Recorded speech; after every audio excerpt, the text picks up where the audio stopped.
a respeito de organelas. Concluímos as aulas sobre organelas citoplasmáticas e hoje a gente vai começar a parte de bioenergética, né? Bioenergética, que refere-se ao metabolismo energético, tá? Então vamos fazer primeiro uma aula introdutória, as questões relacionadas ao metabolismo, tá aqui, ó, introdução ao metabolismo, e logo após a gente vê a fermentação, que é importante para a gente aí, essas questões, tá? Muito bem, introdução ao metabolismo, legal? Metabolismo são reações químicas da célula. Toda e qualquer reação química que se processe a nível celular, tá? Essa reação química, ela é uma reação, faz parte do metabolismo. Então, sempre quando você se refere a metabolismo, metabolismo está relacionado com estruturas biológicas. Entendeu? Então, células fazem inúmeras reações químicas no seu interior e o conjunto de todas essas reações denomina-se de metabolismo. Okay? Qual é a finalidade dos processos metabólicos? Manutenção da vida. Vida não é um processo barato.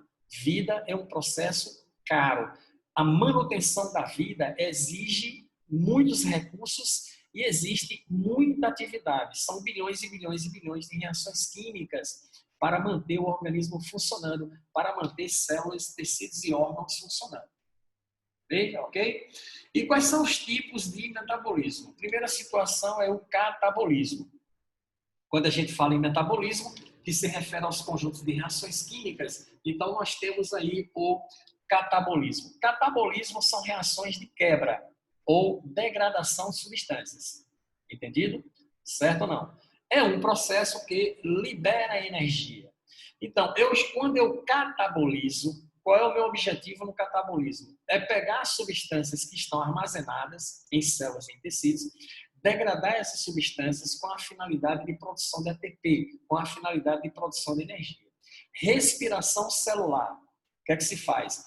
Pega-se glicose, quebra-se a glicose e se produz ATP. Eu estou fazendo catabolismo. Pego ácidos graxos, transformo em acetil coenzima A e uso no ciclo de Krebs para a fabricação de ATP e cadeia respiratória. Pronto. Esses processos são processos catabólicos. Por quê? Porque são mecanismos utilizados pelas células para a obtenção de energia na forma de ATP. Beleza? Muito bem. O catabolismo é um processo, então, exergônico ou exotérmico, como se usa muito na química. Por quê? Porque o processo de catabolismo, ele libera energia. É liberado a energia desses processos catabólicos. Então, se um mecanismo de metabolismo, ele libera energia, ele é exergônico, ele é exotérmico, tá? Então esse processo ele é catabólico. Beleza? Está ocorrendo, então, reações de catabolismo. A outra situação é o anabolismo. O anabolismo consiste nas reações de síntese ou reações de produção de substâncias. São processos que incorporam energia. Como incorpora energia, eles são denominados de mecanismos endergônicos ou endotérmicos, porque absorvem energia. Fotossíntese, por exemplo, é uma atividade celular anabólica, porque o processo de fotossíntese consiste na absorção de energia luminosa, conversão dessa energia luminosa em energia química, incorporação dessa energia química a partir de CO2 na formação de moléculas de glicose. Então, eu estou fazendo absorção de energia aí. Então, o processo é endergônico ou também chamado de endotérmico. Tá? Entendido aí a diferença? Legal. Dentro desses metabolismos, a gente tem o clássico metabolismo energético. O que é o metabolismo energético? Processos anabólicos e catabólicos de fixação e liberação de energia para a atividade celular. Certo? Então, as células como um todo, dentro do metabolismo energético, elas estão anabolizando substâncias, estão catabolizando substâncias, fotossíntese anaboliza, respiração celular cataboliza. Isso vai promover, então, a fixação e liberação de energia para as atividades comuns às estruturas celulares. Okay? Então, aqui a gente tem um esquemazinho, olha só. um esquemazinho legal aqui. Deixa eu tirar as coisas aqui da frente. Pronto, tá aqui. Então, a gente tem um esquemazinho legal aqui. Pronto, tá esse aqui. Anabolismo versus catabolismo, beleza? Uma reação que anabólica. Reação anabólica, eu tenho aqui uma fonte de energia. Essa fonte de energia ela é utilizada, ela fornece energia para o processo e eu pego moléculas que são simples e converto essas moléculas simples em moléculas complexas. Geralmente essas moléculas simples, elas são moléculas de baixa energia e eu converto então essas moléculas em moléculas de alta energia, que são moléculas de alta complexidade. As reações catabólicas, eu vou pegar então as moléculas que são complexas, eu vou degradar, eu vou quebrar em moléculas simples com a liberação de energia. Ok? Processo endotérmico e processo exotérmico. Belezinha? Voltando lá para cima, olha só que coisa legal. Os metabolismos energéticos envolvem o que nós chamamos de bioenergética, que é o assunto que nós vamos começar a estudar a partir de hoje. Deixa eu voltar isso aqui para cá. Muito bem. Primeira coisa é a origem. Qual a origem dos metabolismos energéticos? A origem está relacionada com uma hipótese, eu acho que você já deve ter ouvido falar, que é a hipótese heterotrófica. Por que isso aí? Pergunta. Os primeiros organismos vivos da natureza, eles eram heterótrofos ou eles eram autótrofos? Essa pergunta foi feita durante muito tempo, tá? E se desenvolveu uma série de ramos de pesquisa para se chegar à conclusão das formas de vida primitiva, 4,5 bilhões de anos atrás, entendido? Quem eram esses organismos? Se eles se alimentavam, se eles tinham nutrição do tipo heterotrófica ou se eles tinham nutrição do tipo autotrófica. A hipótese que explica isso é chamada de hipótese heterotrófica. Como é que funciona essa hipótese heterotrófica? Funciona assim. Na 4,5 bilhões de anos atrás, os gases que compunham a atmosfera primitiva eram o CH4, o metano, água em estado de vapor, o NH3, a amônia e o hidrogênio molecular. Então, esses eram os gases que compunham a atmosfera primitiva. Entendido? Aí você pode até se perguntar assim, o que leva os caras a concluir, os pesquisadores a concluírem que realmente esses eram os gases da atmosfera primitiva? Porque esses gases aqui, tá? A temperatura do planeta era elevada, entendido? Muito alta a temperatura do planeta. Então, a água entrava em processo de evaporação muito rapidamente. Assim que ela batia no solo, já evaporava e chovia novamente. Eram tempestades altamente agressivas, tempestades extremamente fortes que aconteciam naquela época. Tá? E isso bombardeava esses gases aqui da atmosfera primitiva com faíscas elétricas. Essas faíscas elétricas quebraram ligações químicas entre os átomos que compõem essas moléculas aí, e esses átomos se rearranjaram numa outra moléculazinha chamada de aminoácidos. Entendido? Aminoácido tem carbono, aminoácido tem hidrogênio, aminoácido tem nitrogênio, tá? E aminoácido tem oxigênio, tá? Na sua composição. Então, os aminoácidos, eles têm todos os elementos, todos os átomos que compunham os gases da atmosfera primitiva. E isso já foi comprovado porque houve uma experiência em 1953, chamada de experiência Miller-Urey, onde esses caras juntaram os gases da atmosfera primitiva, bombardearam com faíscas elétricas e o recipiente do experimento ficou com um pigmento amarronzado. Quando eles analisaram esse pigmento marrom que surgiu dentro do frasco, perceberam que era nada mais nada menos que grandes compostos de aminoácidos que se formaram a partir dessa experiência aí. Então é isso que apoia a ideia de que esses gases formavam a atmosfera primitiva. Oxigênio nesse tempo molecular não tinha, porque o oxigênio ele advém de processos de fotossíntese e a fotossíntese não estava ocorrendo ainda, até porque não tinha organismos vivos nessa época aí. Mas o fato é que as tempestades eram constantes, as chuvas eram constantes e chovia matéria orgânica do céu. E essa matéria orgânica se dissolvia nos mares primitivos.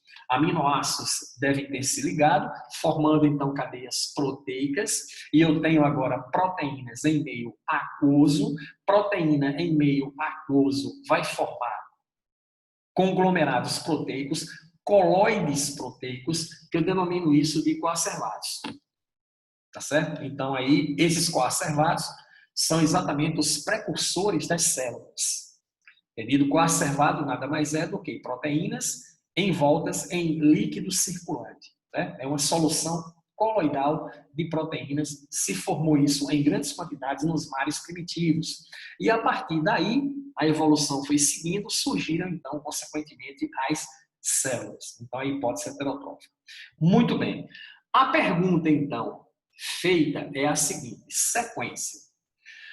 Ora, esses organismos vivos aí, essas células primitivas que surgiram nessa ocasião, entendido? Como esses indivíduos se nutriam, que tipo de metabolismo eles executavam para conseguir, então, produção de energia, para conseguir processos anabólicos e catabólicos. Acredita-se que o primeiro mecanismo de obtenção de energia tenha sido a fermentação. Fermentação é o processo mais simples de obtenção de energia, ok? A obtenção de energia, ela é pequena, tá? Ela é pequena, a quantidade de energia que é liberada. Os coacervados. Coacervados são proteínas envolvidas em líquido circulante. Aminoácidos, matéria orgânica chovia do céu, entendido? E essa matéria orgânica se dissolvia nos mares primitivos.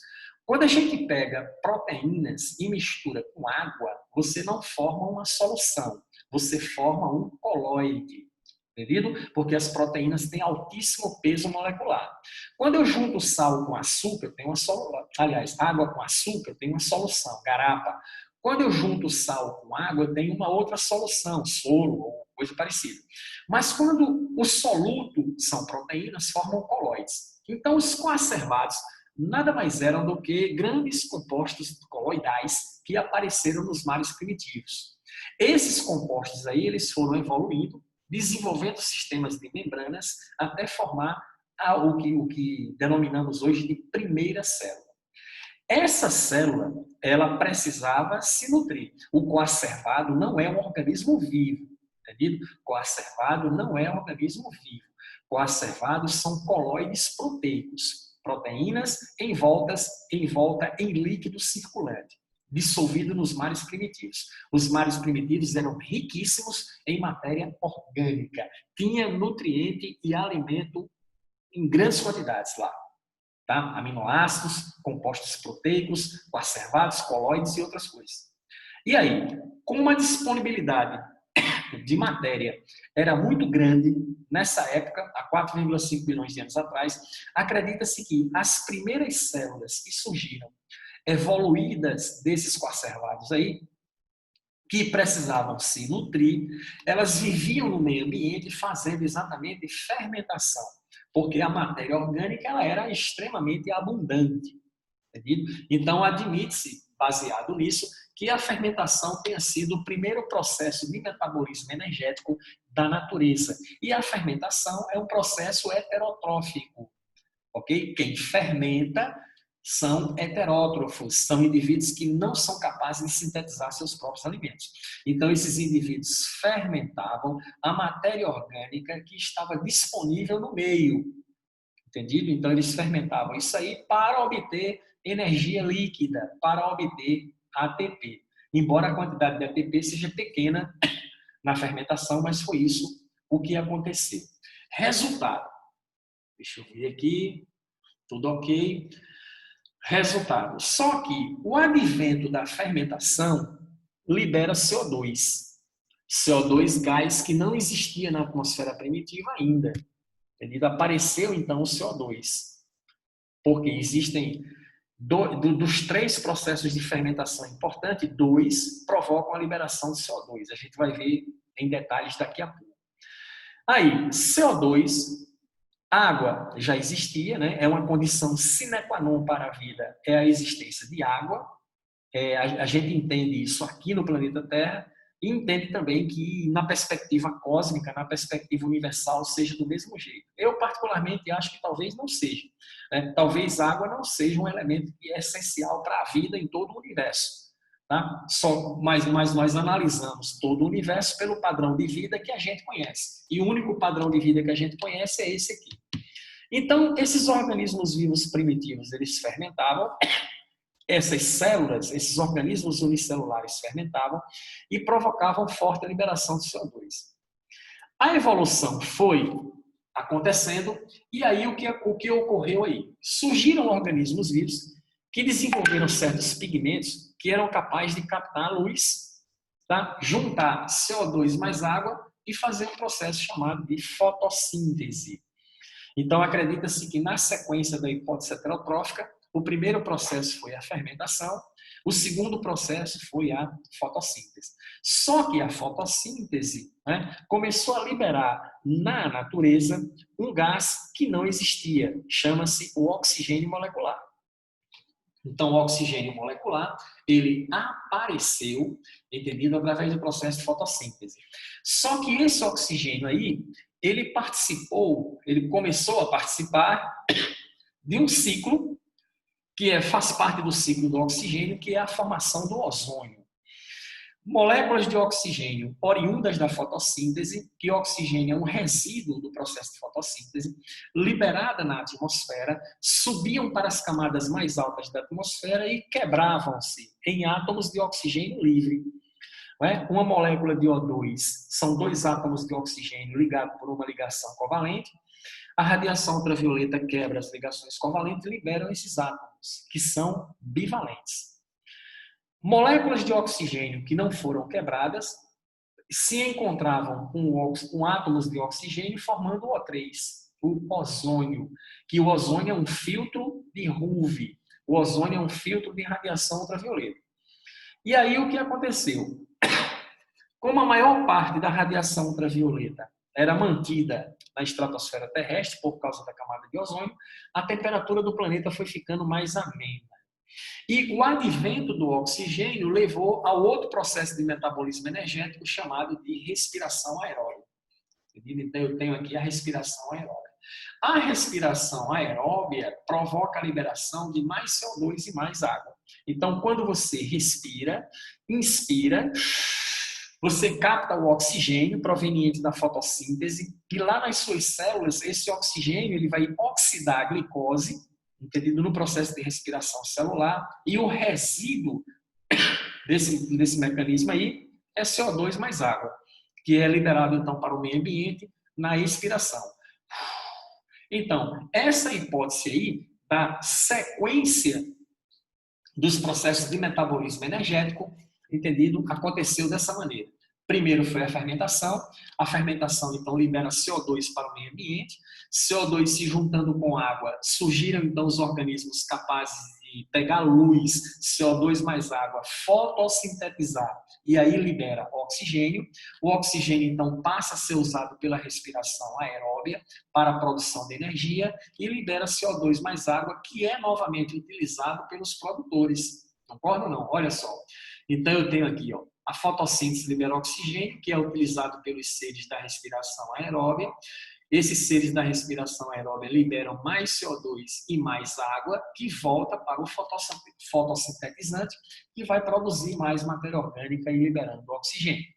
E aí vem uma questão interessante. Acredita-se que, se isso não tivesse acontecido, os fermentadores, eles iam terminar o quê? Esgotando a matéria orgânica disponível no meio ambiente, e é provável que a vida ela tivesse parado aí, ela tivesse se acabado exatamente aí.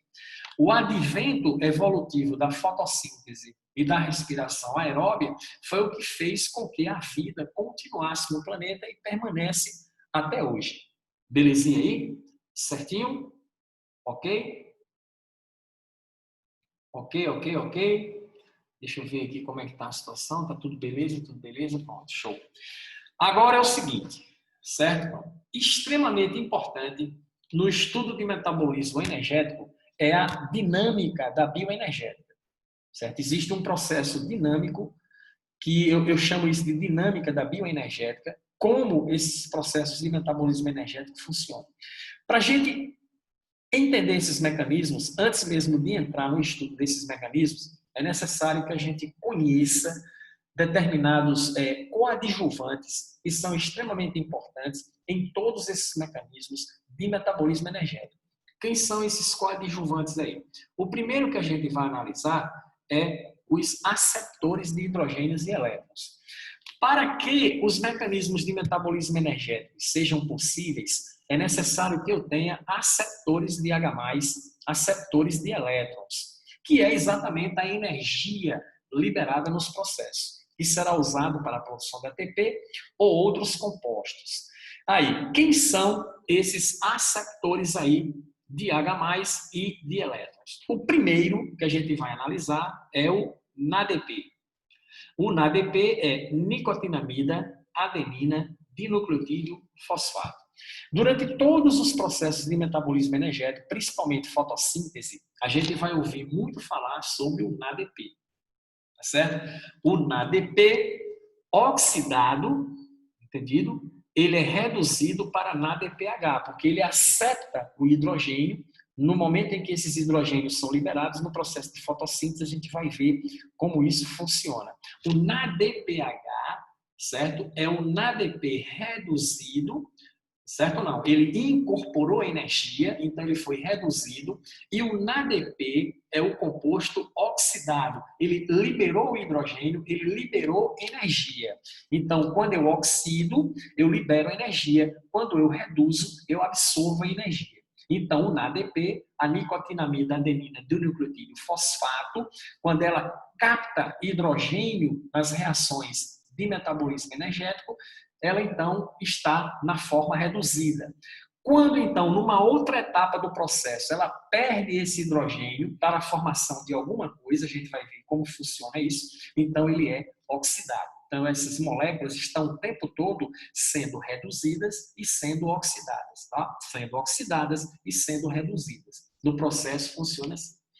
Detalhe importante sobre o NADP. O NADP participa de reações anabólicas, tá certo? O NADP está relacionado com reações de metabolismo energético anabólica. Quem é a reação de metabolismo energético anabólica? É a fotossíntese e a quimiossíntese. Esses são os dois mecanismos. O mais importante é a fotossíntese, né? Deixa eu ver aqui no bate-papo. Função dos aceptores. Muito bem, pronto. As reações químicas de metabolismo energético, seja fermentação, seja fotossíntese, seja respiração aeróbia, envolve o quê? Aceptores de hidrogênios e elétrons. Tá? Hidrogênio, você sabe o que é, carga positiva. Elétron, você sabe o que é, carga negativa. Prótons, hidrogênios e elétrons é energia. Tá? O metabolismo energético envolve exatamente o quê? Energia. Então, no momento que eu faço, por exemplo, vamos melhorar esse conceito aí. No momento que eu pego um composto e promovo uma reação química de desidrogenação, do que é desidrogenação? Vamos supor que eu pegue uma molécula de glicose, quebre ela num determinado ponto e saia da molécula de glicose hidrogênios. Esses hidrogênios vão se perder? Não. Esses hidrogênios serão aceptados por um aceptor de hidrogênios e elétrons. Entendido? Pronto. Então, esses compostos aí, eles servem exatamente para isso. Nos metabolismos energéticos, o que é que acontece? E aí, ó, o aceptor acepta hidrogênios e elétrons e transfere esses hidrogênios e elétrons para uma outra reação química. Ele pega num canto e passa para outra. Entendeu? É assim que funciona o processo. Então, esses compostos, eles estão o tempo todo sendo reduzidos e sendo oxidados nas diversas reações químicas de fermentação, fotossíntese e respiração. Tá? Então, eu preciso que você, a primeira coisa para a gente estudar metabolismo energético é entender isso aí. Eu tenho o quê? Nesses processos aí, nessas reações químicas? Eu preciso desses caras aí, que fazem a acepção desses hidrogênios e a acepção desses elétrons nas reações químicas de bioenergia, que a gente vai ver que reações químicas são essas. Quando se falar em NADP, nicotinamida, adenina, dinucleotídeo, fosfato, tá? Você está falando de um aceptor de hidrogênio e elétron que participa de reações químicas de anabolismo. E qual é o metabolismo energético que faz reação química de anabolismo? Fotossíntese. O que é anabolismo? É metabolismo de síntese, é metabolismo de produção de substâncias, de fabricação de substâncias. O que é fabricado, produzido na fotossíntese? Glicose. Tá? O objetivo da fotossíntese é produzir glicose. Pegar a energia e colocar dentro da glicose. É isso que a fotossíntese faz. Tá? E é necessário um aceptor de hidrogênio e elétron extremamente importante, que é o NADP, tá? Na forma oxidada, e o NADPH na forma reduzida. Entendido isso, sim ou não? Deixa eu ver aqui. Tudo ok? Beleza? Aí vamos lá. Eu tenho também o NAD, nicotinamida, adenina, dinucleotídeo. Qual a diferença do NAD para o NADP? A presença do fosfato. O NADP tem fosfato, o NAD não tem. Certo? NAD é a forma oxidada do aceptor e NADH é a forma reduzida do aceptor. Só que a nicotinamida, adenina, dinucleotídeo participa de reações catabólicas. Fermentação e respiração são reações de catabolismo, porque a fermentação libera energia e a respiração aeróbia libera energia. Belezinha? Certo? E quem é o aceptor de hidrogênio e elétron que funciona na fermentação e na respiração aeróbia? É o NAD, na forma oxidada, é o NADH na forma reduzida. Entendeu? Esse é o aceptor que é utilizado na respiração e na fermentação. Ok, vamos lá, certo? Vamos repassar. Deixa eu falar o último aceptor e a gente retoma de novo, beleza? Olha só. Aí você tem também um outro aceptor de hidrogênio e elétron, que é o FAD. FAD na forma oxidada, FADH2 na forma reduzida, que é a flavina, adenina, dinucleotídeo. Flavina, adenina, dinucleotídeo vai aparecer lá no ciclo de Krebs. Entendido? Ele também é um aceptor que participa de reações catabólicas e aparece exatamente na respiração. Ok? Então vamos lá. O que são aceptores? Aceptores são moléculas que têm a capacidade de absorver energia. Energia que é liberada nos processos de metabolismo energético. É isso que o aceptor faz. Essa energia liberada é na forma de quê? É na forma de H+, e na forma de elétrons. Então, no momento que eu faço reações químicas de descarboxilação, reações químicas de desidrogenação, né? Saída de carbono, saída de hidrogênio, esses processos liberam energia. Que energia é essa liberada? H+ e elétrons. Então, eu preciso de moléculas que aceptem esses hidrogênios e elétrons, tá? Que eu vou usar numa outra etapa de reações químicas dentro do processo. Quem são essas moléculas que funcionam como aceptores dessa energia liberada nas reações químicas de metabolismo energético ou bioenergética? É o NADP, esses são os mais importantes, o NADP, o NAD e o FAD. Ok? O NADP, ele é típico da fotossíntese, porque é um aceptor que participa de reação química anabólica, e a fotossíntese é uma reação química de anabolismo, porque a fotossíntese está fazendo exatamente produção de substâncias. Ok? O NAD, não, ele participa da respiração celular. A respiração celular quebra glicose, a respiração celular quebra substâncias para a produção de energia. Entendido? E o aceptor de transferência de hidrogênios e elétrons nos mecanismos de respiração celular é o NAD. Aparece tanto na respiração celular, como aparece também na fermentação, como a gente vai ver. Ainda hoje a gente vai falar sobre isso. Entendido até aqui? Beleza? Certo? E o FAD, pronto, tá aqui. A forma oxidada e a forma reduzida, que é o flavina, adenina, dinucleotídeo. Tá? Também participa de reações catabólicas e é típico da respiração. FAD não aparece no processo de fermentação, aparece somente no processo de respiração aeróbica. Belezinha? Show de bola? Ok? Perfeitamente? Pronto. Essa aqui são as considerações iniciais, tá certo? As considerações iniciais sobre o metabolismo energético para você entender como é que o processo acontece, como é que o processo funciona. Belezinha? Ok? Muito bem. Deixa eu interromper esse compartilhamento dessa tela aqui, tá? Deixa eu pegar o compartilhamento dessa tela aqui. Deixa eu tirar aqui, interromper, beleza? Deixa eu pegar outra tela para a gente continuar. Deixa eu ver aqui. Citologia, bioenergética. Vamos para... Pronto. Vamos então analisar o primeiro processo de obtenção de energia. Beleza? Primeiro processo de obtenção Olá, de energia. pessoal. Muita paz. Oi? Oi? Professor, Diga. quando vai chegar os extraterrestres em massa aqui na Terra? Quando haverá o contato Eu final? entrei no negócio aqui. E quando isso acontecer, o que vai acontecer em nosso mundo, em nosso planeta? Ave Maria, peraí. O cara tá falando de extraterrestre aqui. Certo, beleza? Deixa eu ver aqui. Bom, deixa eu fechar aqui. Compartilhar a tela. Vamos lá, compartilhar a tela. Cadê a tela compartilhada?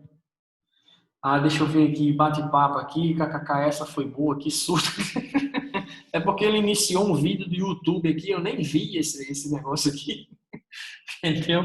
Ele iniciou aqui, não sei nem como ele pegou isso aqui. Cadê o meu compartilhamento da tela aqui, rapaz? Onde é que tá? Não, não é isso que eu quero. Deixa eu voltar lá, perdi a apresentação de novo. Deixa eu tentar novamente. Deixa eu abrir aqui a apresentação. Só um minutinho, certo? Só um minuto. Estou meio enrolado hoje, aqui. Pronto, achei aqui. Citologia, bioenergética, fermentação. Deixa eu abrir a tela. Pronto, abri a tela. Deixa eu fechar aqui. Beleza. Tá, ok. Vocês estão vendo a tela aí, não? Compartilhada? Eu acho que já está compartilhada. Interromper o compartilhamento. Já está compartilhada, estão vendo a tela aí? Belezinha? Certinho? Não pense no medo. Pense no medo, sim, está compartilhada aqui a tela. Né? Deixa eu executar aqui para a gente começar o processo. Pronto, o que é que a gente vai fazer agora? Tá? Nós vamos fazer agora, deixa eu ver o que é que tem aqui. Tudo ok, Raquel, kkkk. Parece que foi divertido mesmo essa questão, né? Quando vão surgir os extraterrestres? Né? Olha só. Muito bem. Vamos fermentar? Vamos fermentar.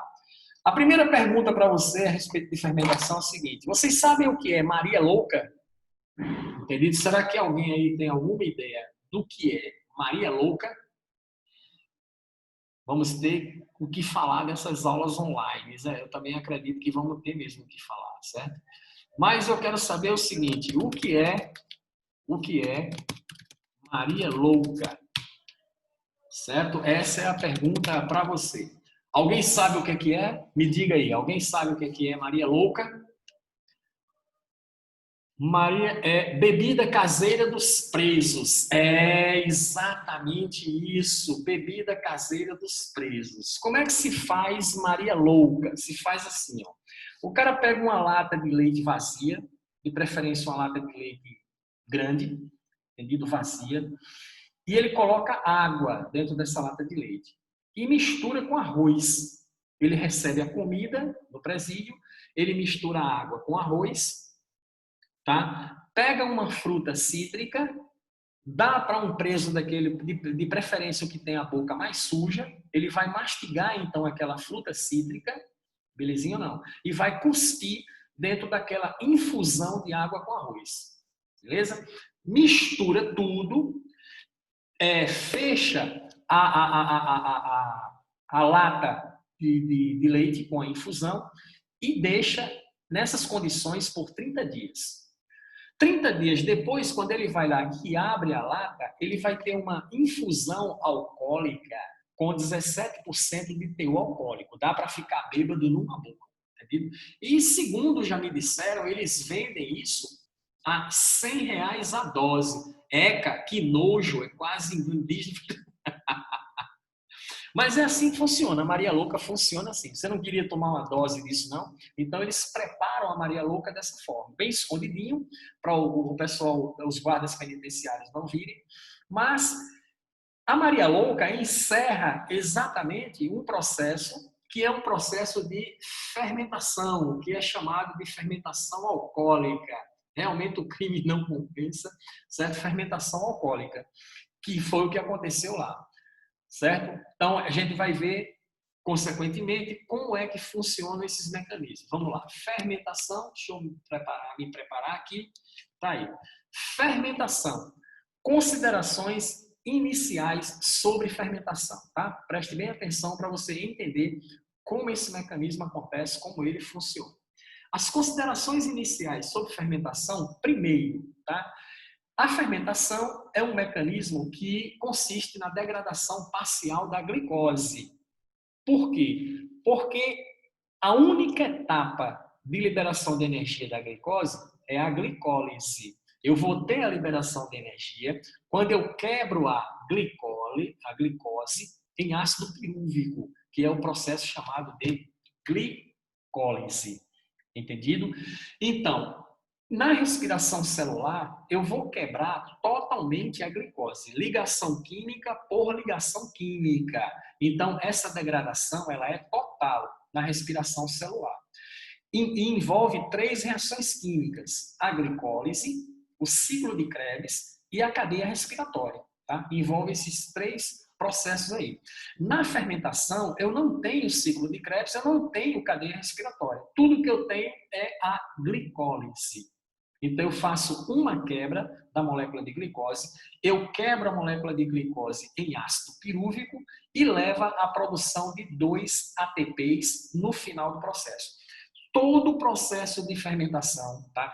Todo o processo de fermentação consiste em quê? Em quebrar a glicose em ácido pirúvico, entendido? Depois eu fermento esse ácido pirúvico para etanol, para ácido lático ou para acetato, ácido acético, porque olha só, o etanol na fermentação alcoólica, o ácido lático da fermentação lática e o ácido acético da fermentação acética, eles são os aceptores finais, preste atenção, aceptores finais, entendido ou não, de hidrogênios e elétrons no processo de fermentação.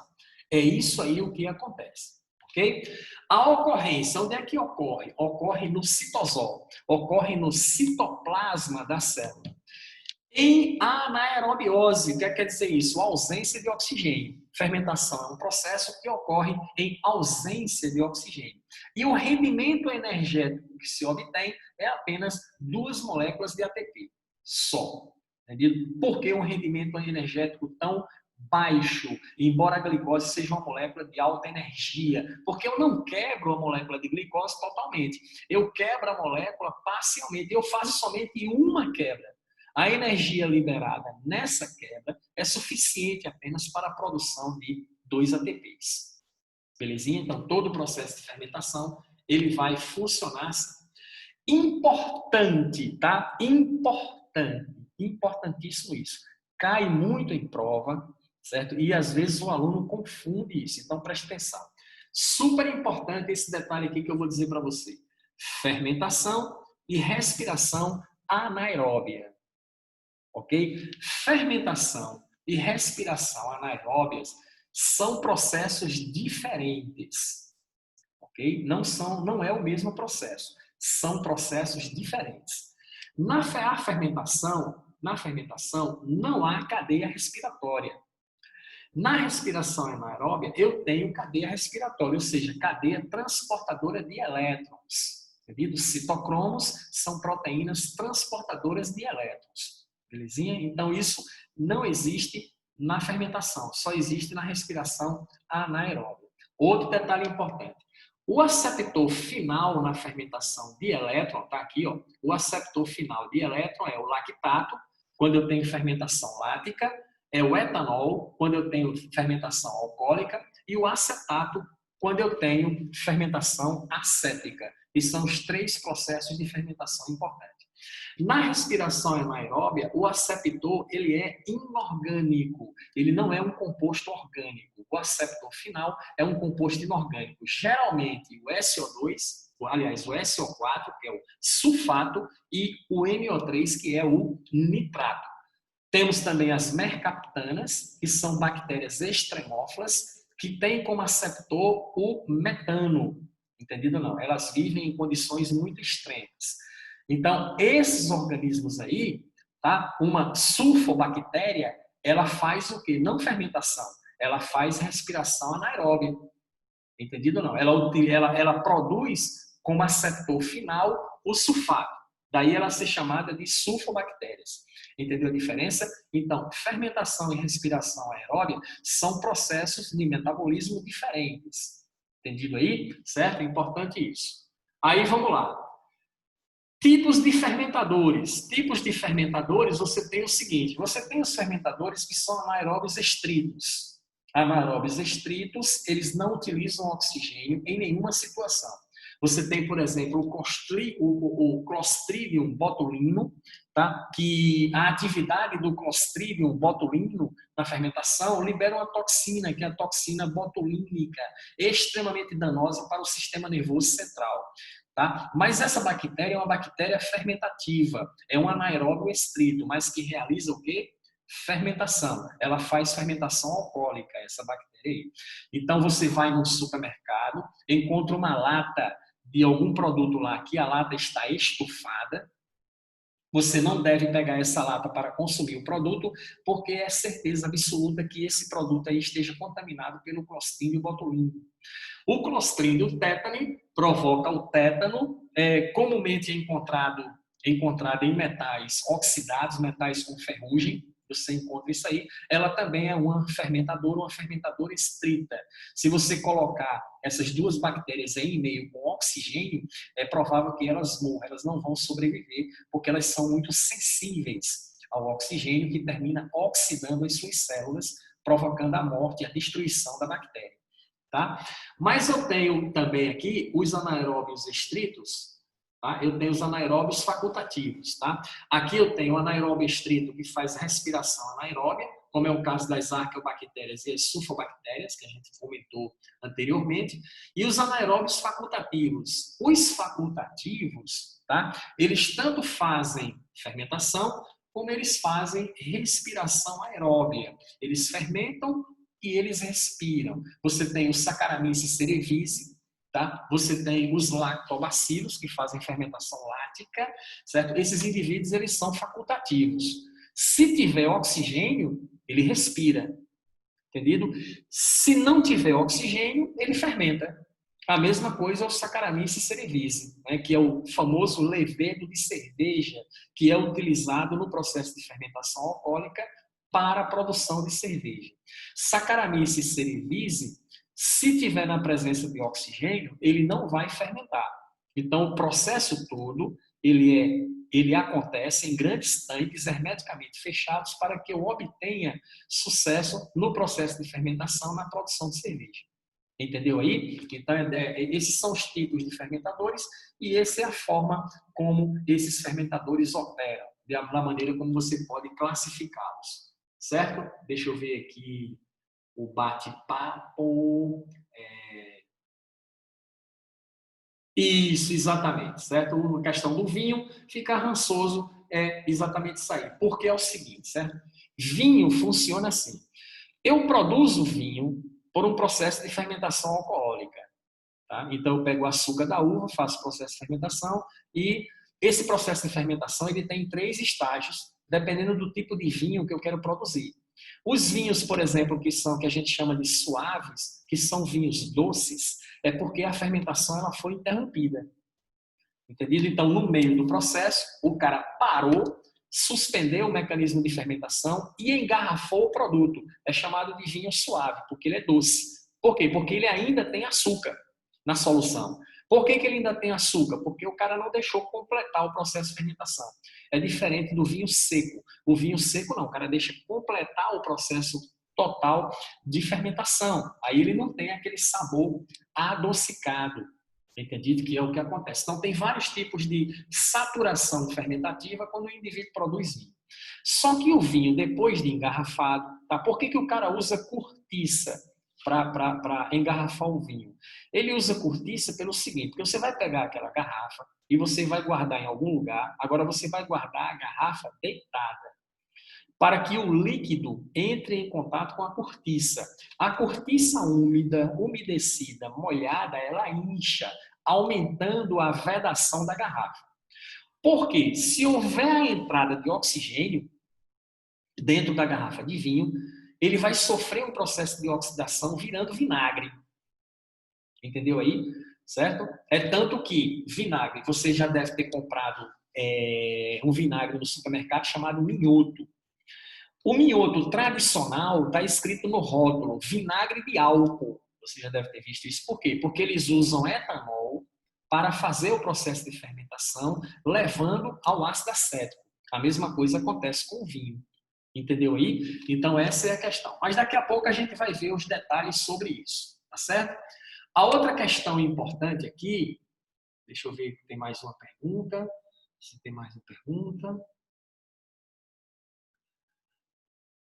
Levedura de cerveja é a mesma coisa? Levedura de cerveja, levedo de cerveja é a mesma coisa. Por que médicos dizem para você tomar levedura? É bom tomar levedura de cerveja. Você compra na farmácia, você compra em pó para colocar numa vitamina que você faz, você bebe, e você compra em comprimido. Aí você toma de 6 a 10 comprimidos por dia. Por quê? O levedo de cerveja, a levedura, Saccharomyces cerevisiae, anote para não esquecer, é a maior fonte de vitaminas do complexo B da natureza. Entendido? Quem é a maior fonte de vitamina do complexo B da natureza? Não existe outra. Chama-se levedo de cerveja, Saccharomyces cerevisiae. E aí o que acontece? O indivíduo vai para a academia, vai malhar, ele gosta de fazer exercícios intensos, ele faz de uma maneira tão intensa que ele sai da academia todo quebrado, entendido não? Então é costumeiro esse pessoal que faz, que treina em academia, tomar levedo de cerveja. Por quê? Lembra em vitaminas, mitocôndria, tá? As vitaminas do complexo B, aquelas que interferem no metabolismo de glicose, a que interferem no metabolismo de lipídio, vitamina B1, B2, niacina, que é a vitamina B3. A maioria dessas vitaminas vão para o interior da mitocôndria, porque é lá onde elas serão necessárias, atuando como coenzima nas enzimas dos processos de respiração celular mitocondrial. Tá? Então, em última análise, complexo B são vitaminas que favorecem o processo de metabolismo energético. Então, é importante você consumir, quando você exerce atividades físicas que gastam muita energia. Então, é importante você consumir o levedo de cerveja por causa disso. Ok? Está respondido aí a sua questão? Certinho ou não? Minha mãe toma e me obriga a tomar, kkk, show de bola. Sua mãe está sabendo o que está fazendo, né? A sua mãe, eu acredito que ela deve treinar bastante na academia por aí, talvez você também, mas é importante. Levedo de cerveja não faz mal a ninguém, tá? O complexo B são vitaminas hidrossolúveis, tá? O excesso delas são descartadas pela urina, não tem problema você consumir, tá? Você consumir vitamina do complexo B, beleza? Mais outra pergunta aqui, vamos ver, vamos olhar aqui. Top, Abrigo, sim, show de bola, tá? A sua mãe é show também, diga a ela que seu professor elogiou a sua mãe por essa questão aí da vitamina do complexo B, legal? Muito bem, aí vamos lá agora. Qual é o objetivo da fermentação? O que é que se objetiva com a fermentação? O objetivo da fermentação é o seguinte, é fazer a transferência de energia. Pronto, tá? Processo de respiração também, a mesma coisa, fazer a transferência de energia. Essa transferência de energia envolve o quê? Envolve a glicose. A glicose é uma molécula de alta energia, nós já falamos sobre isso. Glicose é uma molécula de altíssima energia. Ela é sintetizada no processo de fotossíntese, entendido? A energia do Sol, em última análise, está nas ligações químicas entre carbonos da molécula de glicose, entendido aí? Percebeu ou não? E essa glicose aqui energética, que você consome no processo alimentar, ela deve ser usada para a produção de ATP. O que eu quero é adenosina trifosfato, certo? E aí vem uma pergunta interessante. Por quê? Por que essa pergunta, Bíblia? Por quê? O que é isso? Por quê? É o seguinte, não seria simples pegar a glicose, quebrar as ligações de glicose, ok? E utilizar a energia diretamente? Tá certo? Do que pegar a glicose, fazer um conjunto de reações químicas altamente complexas para transformar a glicose em ATP, para quando a célula precisar de energia, utilizar ATP. Por que não pega a energia da glicose direto? Pronto. É aí onde vem uma analogia interessante, tá certo? Essa analogia é, na verdade, eu estou pegando moeda de 10 centavos e transformando em moedas de R$1. Lembra que eu falei sobre isso com você? Na aula passada a gente fez um comentário em relação a isso aí. Pronto, entendeu? Muito bem. Vamos entender o porquê. Vamos supor que você vai comprar um produto e esse produto custa R$50. Quantas moedas de 10 centavos serão necessárias para você comprar um produto de R$50? Faça as contas aí. Isto, exatamente. Você vai precisar de 500 moedas. Aí eu vou fazer o quê? Eu vou pegar 500 moedas de 10 centavos, colocar num saco do Nordestão e ir lá naquela loja, lá não sei aonde, que eu pretendo comprar um produto. Quando eu chegar lá, o que é que eu vou fazer? Vou derrubar esse saco com essas 500 moedas de 10 centavos em cima da mesa. Eu e a vendedora, a gente vai contar para ver se está certo e aí eu pego o produto e vou embora. Deu para perceber a complicação? O que seria mais fácil? Ora, seria muito mais fácil eu pegar essas moedas de 10 centavos e converter em moedas de R$1, porque quantas moedas de R$1 eu vou precisar para comprar um produto de R$50? Eu vou precisar de 50 moedas. Então, facilita muito a operacionalização do processo. Entendeu? Transportar isso fica mais fácil, guardar isso fica mais fácil, carregar para algum lugar fica mais fácil. Para efetuar a compra lá na venda, para contar isso aí, tudo facilita.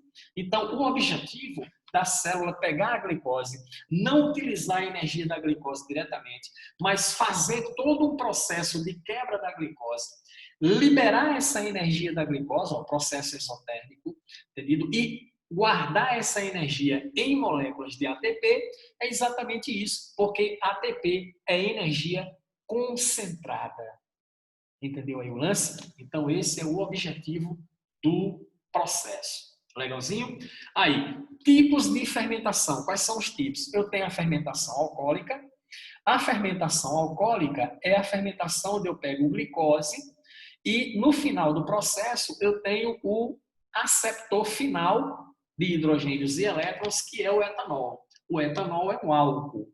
Por ser um álcool, então eu chamo a fermentação de fermentação alcoólica. Na fermentação alcoólica, eu vou, então, pegar a glicose e ela termina sendo convertida, consequentemente, em etanol com o saldo energético de 2 ATPs.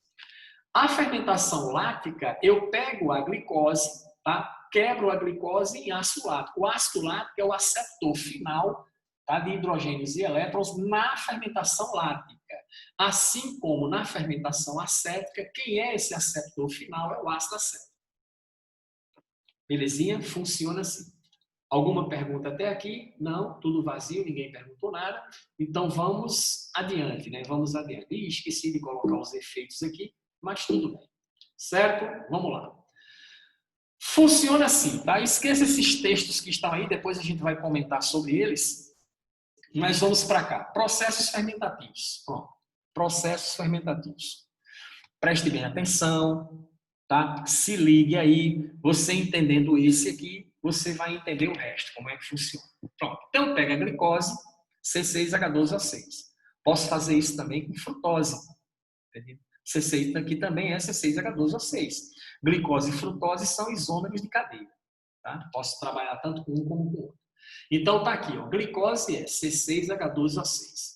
No processo de fermentação, o que é que eu faço? Eu pego essa glicose e quebro em duas moléculas de ácido pirúvico. Então eu pego a glicose, quebro no meio e o resultado disso são duas moléculas de um composto que eu chamo de ácido pirúvico ou piruvato. Como se chama esse processo, esse mecanismo aqui? Chama-se glicólise. Entendido? O que é a glicólise? É a quebra, é a lise da molécula de glicose. E eu faço isso na primeira etapa do processo de fermentação e na etapa de respiração. Mas não vamos misturar aqui agora. Legal? Agora eu quero que você preste atenção no seguinte. Entendido? Muito importante isso aí. Olha, preste atenção a isso aqui. A glicose é C6H12O6. O piruvato é C3H4O3. Entendido isso? Percebeu o lance aí? O que é que eu quero dizer com isso? Ó, não houve perda de carbono, porque aqui eu tenho a glicose C6 e eu tenho dois piruvatos, cada um com C3. Então eu tenho C6. Belezinha? Oxigênio O6. Cada ácido pirúvico tem 3 oxigênios, são 2, então não houve perda. Não houve saída de carbono, não houve saída de oxigênio. Agora vamos ver hidrogênio. Quantos hidrogênios eu tenho na glicose? 12. Mas quantos hidrogênios eu tenho aí em duas moléculas de ácido pirúvico? Cada uma tem 4. Então são 8 no total. Percebeu a jogada? Para onde foi 4 hidrogênios? Para onde foi 4 hidrogênios? Entendido isso? Pronto. O que é que aconteceu? Saiu da molécula de glicose, entendido? Na quebra da glicose em ácido pirúvico, hidrogênios. Esses hidrogênios que saíram aí, que é especificamente 4, saíram 4 hidrogênios então da relação, porque só ficou no ácido pirúvico 8 hidrogênios, né? São duas moléculas, 4 e 4, então são 8. E para onde foi 4? Pronto. O que aconteceu? A conversão, a quebra da glicose em ácido pirúvico é uma reação química de desidrogenação. Eu quebro as ligações entre carbonos e eu tenho a saída de átomos de hidrogênio. E aí vem um negócio interessante. É aí onde entra um aceptor de hidrogênios e elétrons. Então, ó, duas moléculas de NAD. Aqui eu tenho o NAD oxidado. Esse NAD oxidado ele será reduzido a duas moléculas de NADH2. Duas moléculas de NADH2 significa o quê? Uma molécula pegou 2 hidrogênios e a outra molécula pegou mais 2 hidrogênios. Esses hidrogênios foram parar aí. Entendeu agora? Ficou claro para você o que é um aceptor de hidrogênio? Entendido? É para isso que ele serve. Então, quando eu faço a reação química, que no metabolismo energético, que libera energia, consequentemente, eu preciso de um aceptor de hidrogênios e elétrons para reter essa energia. Entendido até aqui? Mas a energia que é liberada no processo, entendido, é tão grande que pega duas moléculas de ADP, adenosina difosfato, entendido? E junta com, não é 2P aqui, é 1P só, formando duas moléculas de ATP. Ah, entendi. São 2 ADPs mais 2 fosfato, forma 2 ATPs. Pronto, entendido? Os 2 ATPs resultantes da fermentação, eles vêm exatamente nessa etapa aí de glicólise, quebra da molécula de glicose em ácido pirúvico. Entendido até aqui? Deixa eu voltar lá para ver se tem alguma pergunta. Né? Para ver se tem alguma pergunta aqui. Muito bem. Qual o nome da reação que acontece? De que reação você está falando, né, querido? Não entendi bem. Qual o nome da reação que acontece? Diz para mim aqui o que você... Não entendi bem a tua colocação aqui. Qual o nome da reação que acontece? Eu vou esperar aqui você esclarecer melhor isso, mas vamos lá. Bom, pessoal, está entendido até aqui? Entendido até aqui, sim ou não? Muito bem. Vamos repassar? Eu peguei a glicose, tá? Deixa eu ver aqui o que foi aqui. Não. É isso, exatamente. Não é. Hidrogenação é adicionar hidrogênio. Desidrogenação é retirar hidrogênio. O que aconteceu aqui na quebra da glicose para ácido pirúvico foi uma reação química de desidrogenação. Saiu hidrogênio da glicose na quebra em piruvato. Esses hidrogênios foram aceptados por um aceptor de hidrogênios e elétrons. E quem é esse aceptor? É o NAD. Porque o NAD, diferente do NADP, ele participa de processos catabólicos de metabolismo energético. O NADP não, ele participa de processos anabólicos do metabolismo energético, que é a fotossíntese, né? A gente vai falar sobre isso depois. Entendido isso aqui? Certo ou não?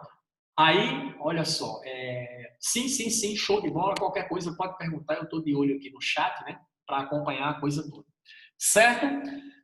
Entendido isso? Até aqui, acredito que sim. O que acontece com esse ácido pirúvico? O que vai acontecer com esse? Esse ácido pirúvico aqui será fermentado. É aqui onde entra o processo de fermentação. A fermentação é exatamente nessa etapa aqui, a partir do ácido pirúvico para frente.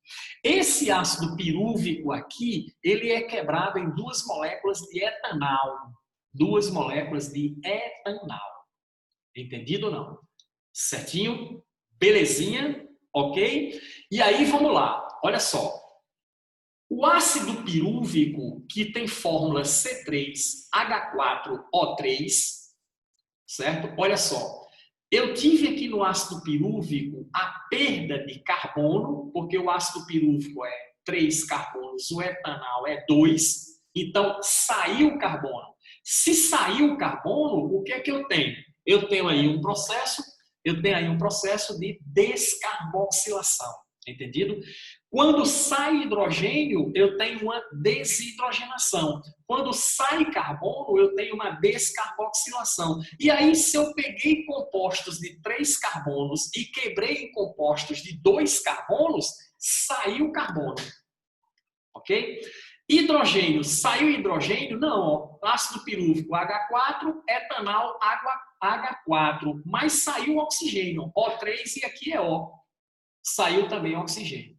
E aí o que acontece? Esses oxigênios que saíram juntamente com esse carbono vai formar o quê? Duas moléculas de CO2, dióxido de carbono.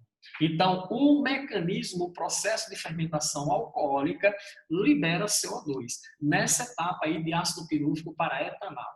O etanol ainda não é o álcool. O etanol é um aldeído. Entendido ou não? Tu já teve dor de cabeça de ressaca? Tomou uma cachaça pesada e no outro dia tu tava que não aguentava. Entendeu isso aí? Pronto. É esse aldeído aí que provoca fortes dores de cabeça quando ele é liberado nas reações químicas de degradação do álcool, tá? Que você ingere, do álcool que você bebe. Entendido aí? E agora, olha só, preste atenção. Agora vem um negócio fantástico. Professor, pode falar. Estou aqui todo ouvidos, né? Pode falar. Reação de... descarboxilação. Não é descarbonização, entendeu? Descarbonização é um negócio que se faz em carro, entendido? Para você desobstruir lá, as coisas lá é assim. Chama-se descarboxilação. Reação química, onde o composto... Tá, beleza. Reação química, onde sai do composto hidrogênio, reação de desidrogenação. Reação química, onde sai do composto carbono, reação química de descarboxilação. Então, lá na etapa de glicose para piruvato, eu desidrogenei a glicose para formar o ácido pirúvico. Ok? Na etapa de ácido pirúvico para etanol, eu descarboxilei o ácido pirúvico para fazer o etanol. E aí, a etapa continua. Esse etanol, ele é quebrado agora em etanol. Tá? Ele vai formar o etanol.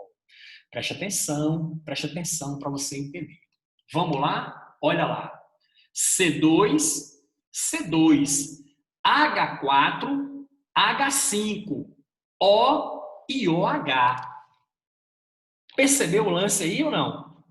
Ou seja, a conversão do etanol para o etanol ocorreu por uma reação de hidrogenação. Eu hidrogenei o etanol para fazer o etanol no processo aí.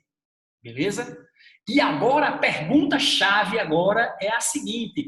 Billy Paul Jones, de onde veio esses hidrogênios aqui para hidrogenar o etanol para formar o etanol? Lembra que na quebra da glicose em ácido pirúvico, 2 NADs foram reduzidos a NADH2? Agora, olha só, esses 2 NADH2 aqui, eles vêm para cá agora, esses hidrogênios são cedidos para formar as 2 moléculas de etanol, porque o etanol é o aceptor final de hidrogênios e elétrons na fermentação alcoólica. Entendeu o lance? Percebeu sim ou não? Eu me emocionei agora. Percebeu sim ou não? Viu aí como é legal o processo? Então foi isso que aconteceu. Certinho? Então, olha só. O aceptor de hidrogênio, tá? Ele é reduzido numa etapa e é oxidado na outra. Tá? No que ele é reduzido, ele absorve energia. Isso aqui é uma reação química, né? Endotérmica, porque a molécula absorveu energia. Entendido? Essa reação química aqui é exotérmica. Por quê? Porque foi liberada a energia, porque quebrou aqui. Esses hidrogênios, então, eles são aceptados agora pelo etanol, que é o aceptor final dos hidrogênios, entendido na fermentação alcoólica. Ficou claro isso, sim ou não? Deixa eu ver se tem alguma pergunta aqui. Não tem nenhuma pergunta aqui, tá? Beleza, beleza, beleza. Show de bola. Entendido isso? Pronto. O que é que aconteceu aqui? Como é o nome desse processo de fermentação? Pronto, isso aqui é o que se denomina de fermentação alcoólica. Legal? Pronto. É desse jeito aí que acontece o processo de fermentação alcoólica. Legal? Muito bem. E aí, vamos para frente, vamos para frente, vamos para frente. Muito bem. Pronto. Outro processo de fermentação, ok? Ó, glicose foi quebrada em ácido pirúvico ou piruvato, né, o C3H4O3, saindo hidrogênios, houve um processo de desidrogenação, onde NAD foi convertido a NADH2, e a liberação de energia também fez com que o ADP fosse fosforilado a ATP. Entendido? Esse ácido pirúvico aqui, na fermentação alcoólica, ele seguiu a via etanol e terminou na via etanol. Mas o ácido pirúvico, tá? Ele pode ser fermentado para ácido lático. Belezinha? Ele pode ser fermentado para ácido lático. Legal? E aí, o que é que acontece, né? Olha só o que é que acontece aqui. 2 NADH2, entendido? Olha lá. Os NADH2 são formados aqui, entendido não? E agora esses hidrogênios serão fornecidos à molécula de ácido pirúvico para a formação de ácido lático, C3H5O3. Legal? Chama-se fermentação o quê? Fermentação lática, onde há a produção de ácido lático, porque o ácido lático é o aceptor final de hidrogênios na fermentação lática. O outro processo é mais simples, entendido? É o processo do etanol, tá? Reage com o O2, ele sofre uma reação de oxidação, formando o ácido acético, que é o C2H4O2 mais H2O. Entendido? Ó, tudo isso aqui acontece normalmente. Aí daqui vem para cá, o que é que eu tenho agora? Fermentação acética. Tudo isso aqui acontece normalmente, aí daqui vem para cá, então eu tenho fermentação lática. Só que tem um detalhe, né? Qual é o detalhe importante?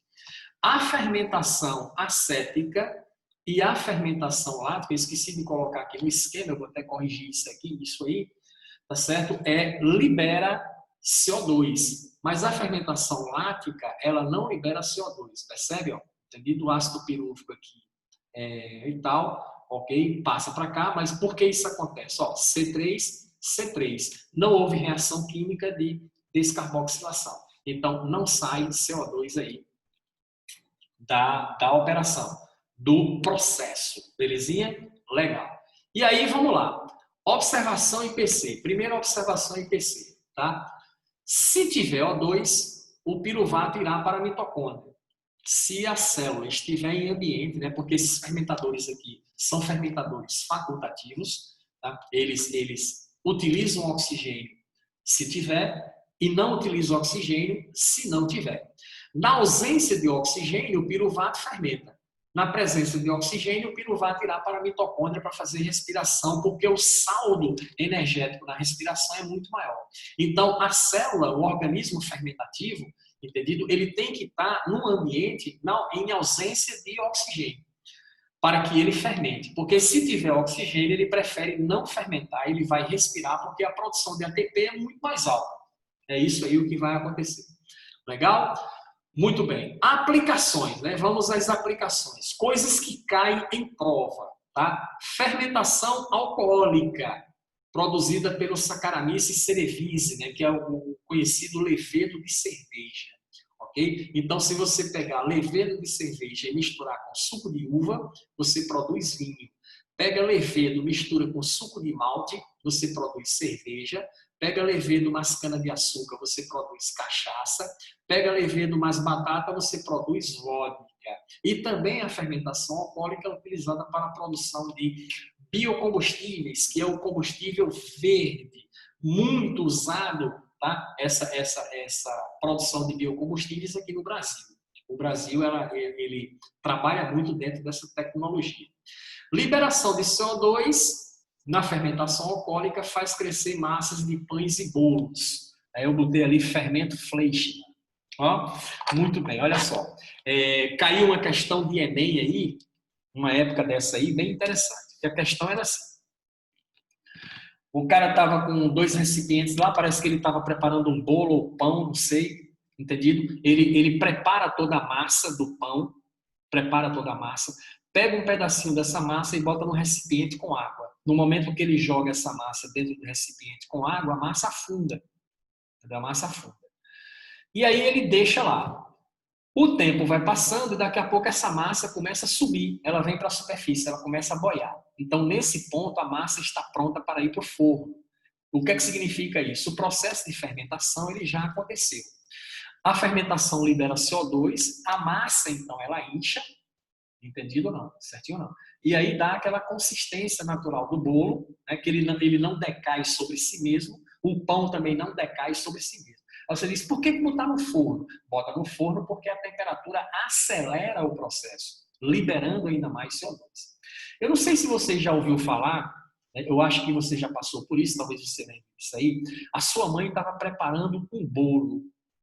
Ela pegou o bolo, fez o bolo, colocou na massa do bolo fermento Fleischmann. Bolo sem fermento não dá. E o que é o fermento Fleischmann? Nada mais é do que levedura de cerveja, é o que tem naquele fermento, fungo de levedura de cerveja, que ela coloca então na massa do bolo, para o bolo ficar fofinho, para o bolo ficar legal.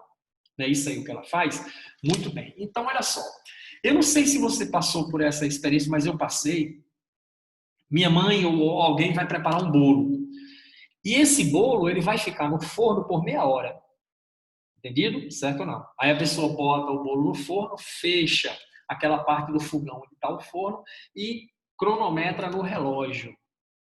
E aí você estava correndo lá e tal, e foi inventar de abrir para ver como é que o bolo estava. O que é que a pessoa lhe disse? Não abra não.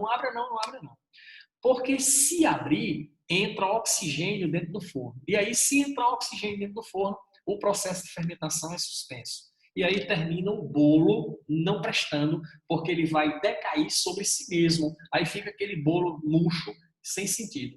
Entendeu? Essa aí é a questão. Legal? Muito bem. A outra situação, né, vamos para cá agora, é fermentação lática. Fermentação lática, Lactobacillus acidófilos é a bactéria que faz a fermentação lática. Fermentação lática, ela é muito utilizada na indústria de laticínios, né? Fabricação de iogurte, fabricação de queijo, a coalhada caseira, tá certo? Então, o piruvato é reduzido a ácido lático através da enzima lactato desidrogenase, né? O processo de desidrogenação. Beleza?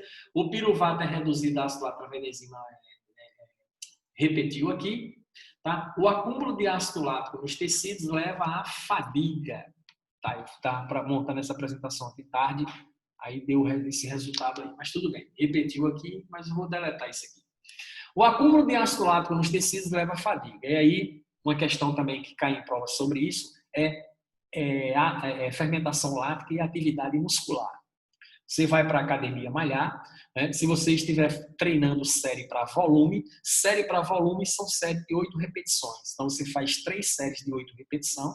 Né? Série para definição é série de 15. Né? Você faz 3 séries de 15 para definição da massa muscular, 3 séries de 8 para volume. E quando você está fazendo um exercício, tá? na sua série de 8 repetições, pelo menos na minha época era assim, não sei se mudou hoje. Então você está fazendo um exercício de supino. Aí você se deita lá no banco, bota uma barra atrás de você, que é um exercício para peito. E você vai fazendo o movimento, né? Traz a barra para o seu peito, levanta, traz a barra para o peito e levanta.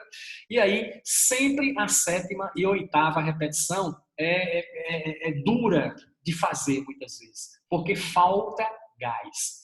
Por que falta gás? Porque esgota, entendido? O oxigênio no músculo. E aí, esgotando o oxigênio no músculo, as células musculares elas vão fermentar. Só que elas fazem fermentação lática. Não é muita coisa, mas ela consegue produzir 2 ATPs por cada mecanismo de fermentação lática que é feito no músculo. Só que o ácido lático, ele queima o músculo, ele torra o músculo. Tá? E aí você para o exercício, dá uma relaxada, entendido? Esse ácido lático é retirado do músculo, enviado para o fígado reconverte ele em glicose e manda de volta para o músculo para um novo processo de exercício. É isso que acontece aí, a relação que existe entre fermentação lática e atividade muscular. Tá? Aí temos quem? A fermentação acética. Fermentação acética está relacionada com o Acetobacter aceti. É essa bactériazinha aqui, entendido? É responsável pelo quê? Tá? É responsável pelo quê? Produção de vinagre de modo intencional. Então, se utiliza muito o processo de fermentação acética para a produção de vinagre, industrialmente falando. Agora, essa fermentação acética, ela pode destruir, tá? Ela pode destruir o vinho ao infectá-lo, tornando-o impalatável. Então, você não acondicionou uma garrafa de vinho apropriadamente lá na sua casa, houve a entrada de oxigênio e aí ocorreram algumas reações químicas de oxidação que terminaram convertendo esse vinho em ácido acético. Belezinha? Muito bem. E aí é o seguinte, aqui nós temos uma situação que é o seguinte, fermentação, resumo completo. O resumo completo da fermentação funciona assim. Olha lá. Eu tenho a glicose de 6 carbonos, que é quebrada em ácido pirúvico, que são moléculas de 3 carbonos. Belezinha?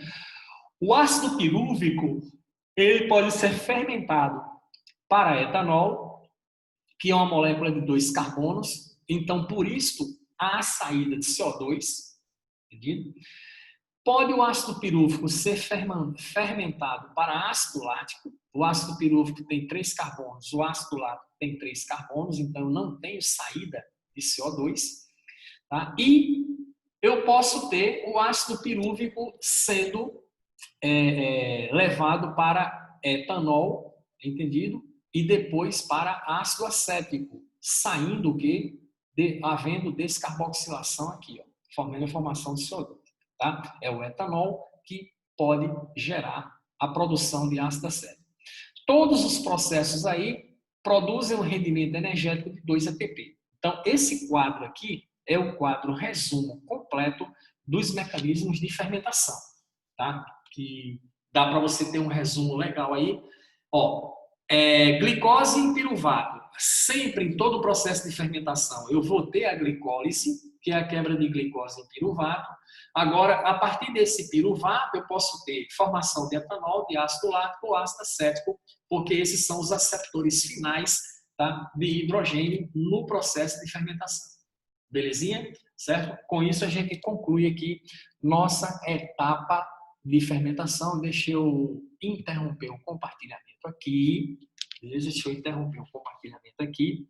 Tá? Eu trouxe aqui também, deixa eu ver onde é que está, deixa eu ver onde é que está, deixa eu ver onde é que está. Só um minuto, só um minuto.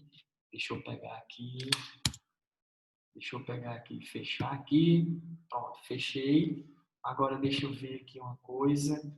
Onde é que está? Está aqui. 2/6. Pronto, está aqui. Beleza? Tudo bem, tudo bem, tudo bem. Bom, eu trouxe aqui algo para vocês que é, tá? É pequenininha, a lista é pequenininha porque eu não tive tempo, na verdade, de preparar uma lista maior. Eu vou preparar uma outra lista para disponibilizar para vocês. Mas deixa a gente falar o seguinte aqui, questão 1, tá? Nas células, a glicose é quebrada e a maior parte da energia obtida é armazenada principalmente no ATP, adenosina trifosfato, por curto tempo. Qual é a organela envolvida na síntese de ATP? Nas células animais, né? Então, a organela, nós sabemos que é a mitocôndria. Então, a mitocôndria vai ser a organela que está relacionada com a síntese, tá? A degradação de glicose para a produção de ATP. Quando a célula gasta energia, a molécula de ATP é quebrada, que parte da molécula é quebrada, né? A parte das ligações fosfato. Entendido? Certo ou não? O que se quebra são as ligações fosfato.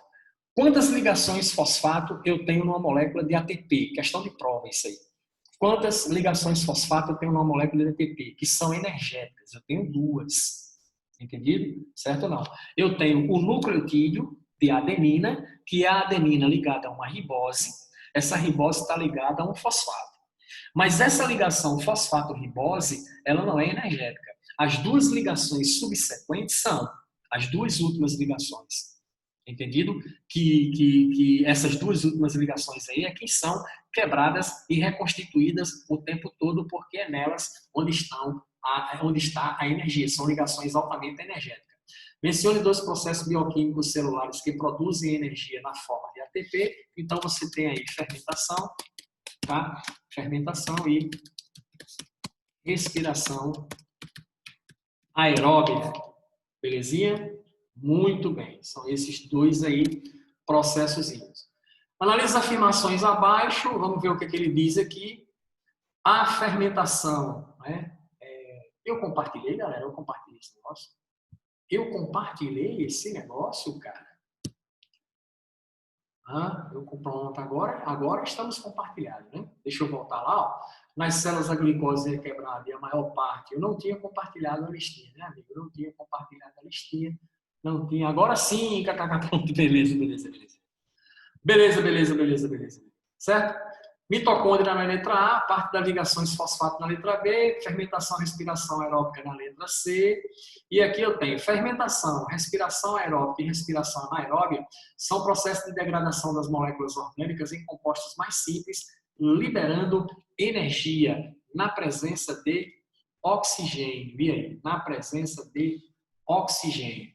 Vá pensando aí nessa questão. Deixa eu pegar um negócio aqui. Deixa eu pegar outra coisa aqui que eu vou precisar. Só um minutinho. Enquanto isso, você vai vendo aí. Deixa eu pegar aqui. Isto. Muito bem. 2 está aqui.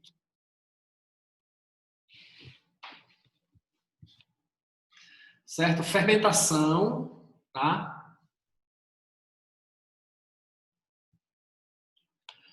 Fermentação, respiração aeróbica e respiração anaeróbica são processos de degradação das moléculas orgânicas em compostos mais simples, liberando energia, tá? Está correto aí a afirmativa.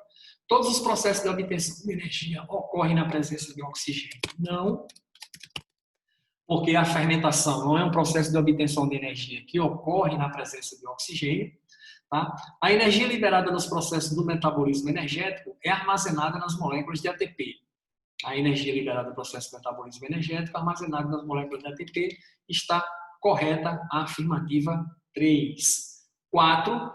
No processo de fermentação, não existe uma cadeia de aceptores de hidrogênio que está presente na respiração aeróbica e na respiração anaeróbica. Olha aí, aquilo que a gente falou para você.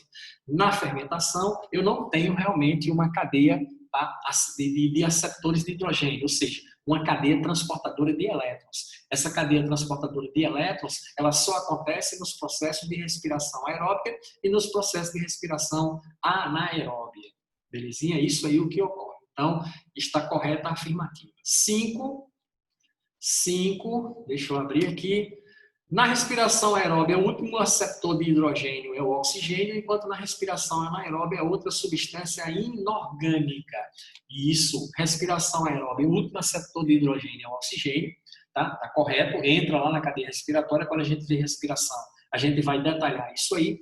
Enquanto na respiração anaeróbica é outra substância inorgânica. Isso. Quais são as substâncias inorgânicas que são utilizadas na respiração anaeróbia? Nós falamos em duas principais, é o sulfato e o nitrato, né? O sulfato das sulfobactérias.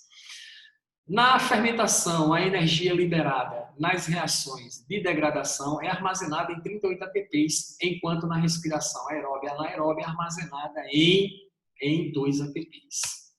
Tá certo? Muito bem. A alternativa correta aqui é a letra A. Ok? Pronto. 6. O que 6 está errado aí? Veja só. Quando a gente estudar respiração, eu vou falar sobre isso com você. Tá? Mas descobertas recentes indicam que a produção de ATP na respiração aeróbia não é de 38 ATP, mas de 30. Então eu tenho algumas informações lá em casa que eu já peguei fazendo umas pesquisas sobre isso. Existe uma corrente aí que está defendendo que não são 38 ATPs produzidos na respiração celular, e sim cerca de 30 ATPs. Por quê? O NADH, lembra do NADH e lembra do FADH2? NAD e FAD são aceptores de hidrogênios. Belezinha? Eles são aceptores de hidrogênio no processo de respiração celular. Eles são aceptores e participam de processos catabólicos. Belezinha aí? Tudo bem. Sendo que pensava-se, ou está se admitindo hoje, certo? Que o NADH, na cadeia respiratória, ele tem energia para a produção de 3 ATP. Os caras estão dizendo que são apenas 2,5 ATP. Entendido? E o FADH2, que produz 2 ATP, a galera está dizendo que é 1,5 ATP. E por isso, reduz-se então essa produção de 38 para 30.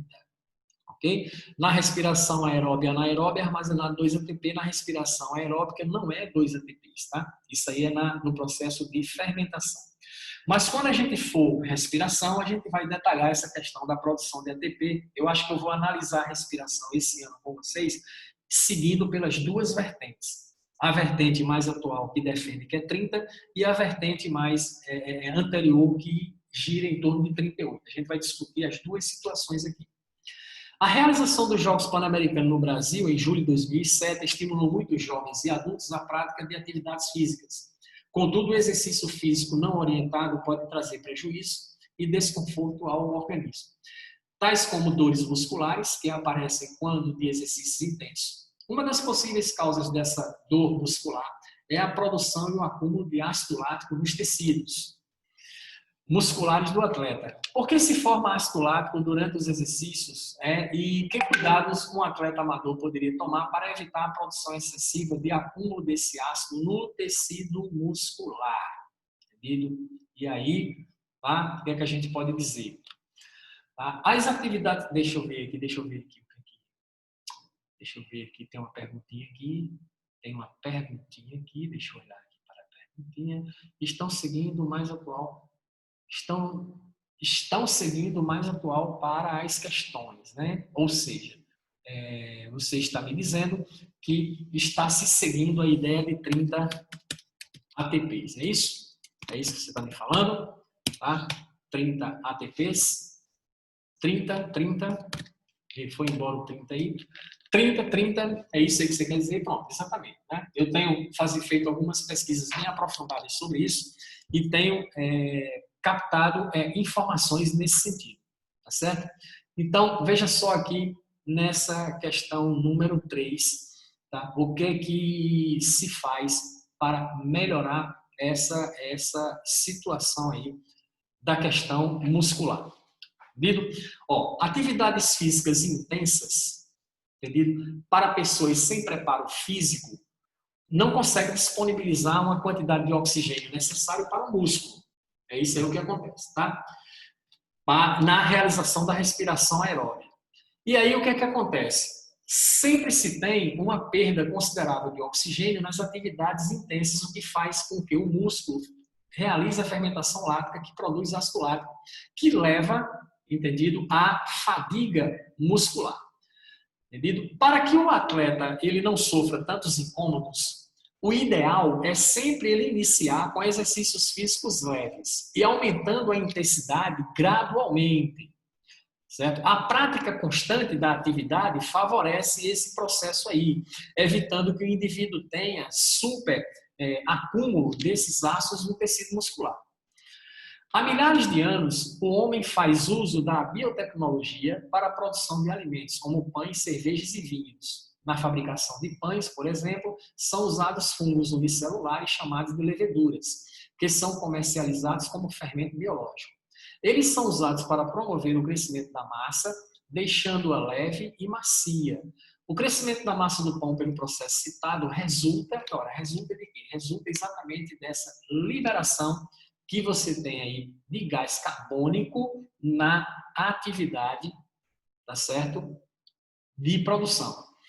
5. O esquema representa a maneira simplificada o processo de produção de etanol utilizando o milho como matéria-prima. Então você tem aqui o milho, reação de hidrólise, processo de fermentação, liberando CO2, liberando o etanol e liberando água.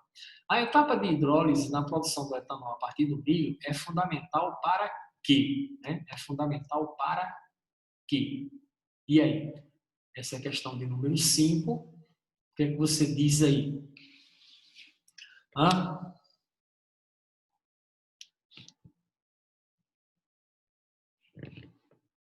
E aí? E aí? Muito bem. Questão é o seguinte, o milho, ele é rico em amido, não é verdade? Então, o açúcar, que é componente do milho, é o açúcar amido.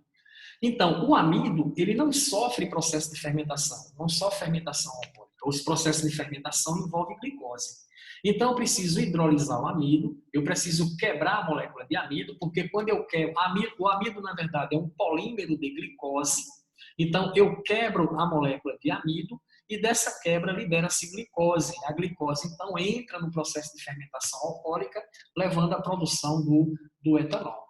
Então, na verdade, a levedura que é utilizada no processo, ela não tem atuação sobre o amido do milho, entendido? Tem atuação sobre a glicose. Então, primeiro eu hidroliso o amido para liberar a glicose, para que a levedura, então, possa pegar, fazer a etapa de glicólise a partir da glicose, entendido? Para piruvato e depois fazer o processo de fermentação.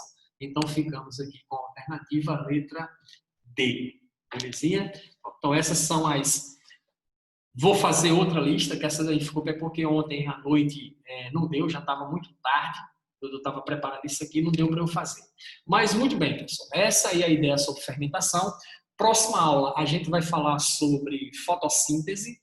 Tá? A gente vai seguir a sequência da hipótese heterotrófica. Primeiro o processo é a fermentação, depois vai para a fotossíntese e depois vai para a respiração aeróbia. Então, fotossíntese será a nossa próxima aula, fase clara e fase escura. Belezinha? A gente se encontra lá. Foi um imenso prazer estar com vocês. Tchau!